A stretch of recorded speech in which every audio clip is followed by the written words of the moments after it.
আমি অনুপ রক্ষিত, আর আপনারা আছেন নিউজ 7 দিন বাংলায়।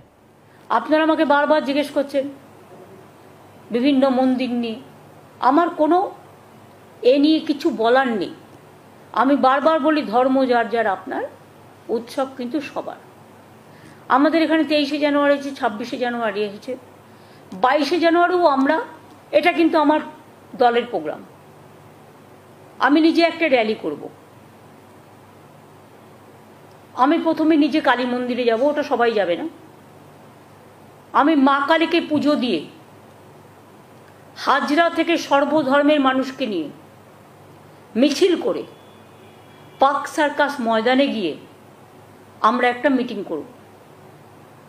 মা কালীকে ছুঁয়ে মন্দির, মসজিদ, গুরুদ্বারা, ওখানে অনেক গির্জাও আছে, সব কিছুকে ছুঁয়ে সব ধর্মের মানুষকে নিয়ে আমরা একটা র্যালি করব। এবং আমি তৃণমূল কংগ্রেসের পক্ষ থেকে এই র্যালিটা করব। যারা শুভানুধ্যায়ী, যারা সাধারণ মানুষ, তারাও আসতে পারেন সংহতি মিছিলে। আর আমি জেলাগুলোকে বলবো, প্রত্যেকটা জেলায় ব্লকে ব্লকে সেদিন 22শে জানুয়ারি বেলা 3টে সম্প্রীতি মিছিল হবে সবাইকে নিয়ে। এটা আমার দলের প্রোগ্রাম। খুব অ্যালার্মিং। উনি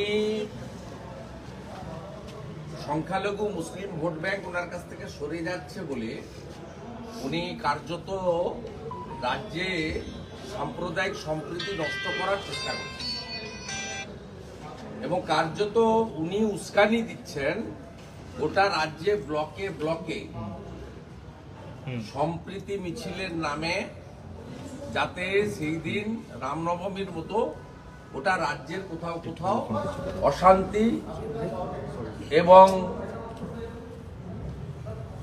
মানুষের জীবন থেকে শুরু করে ধনসম্পত্তির ক্ষতি হয়। পশ্চিমবাংলার মানুষের কাছে এটা ভেরি অ্যালার্মিং। রাজ্যের পুলিশ মন্ত্রী এবং শাসক দলের মুখিয়া তিনি এই ধরনের আগুন লাগানোর চেষ্টা করছেন। আমি মহামান্য রাজ্যপালকে বলবো, উনি অবিলম্বে প্যারামিলিটারি ফোর্সেস ডিপ্লয়মেন্ট করার জন্য কেন্দ্রীয় সরকারকে জানান সেন্সিটিভ এলাকাগুলোতে।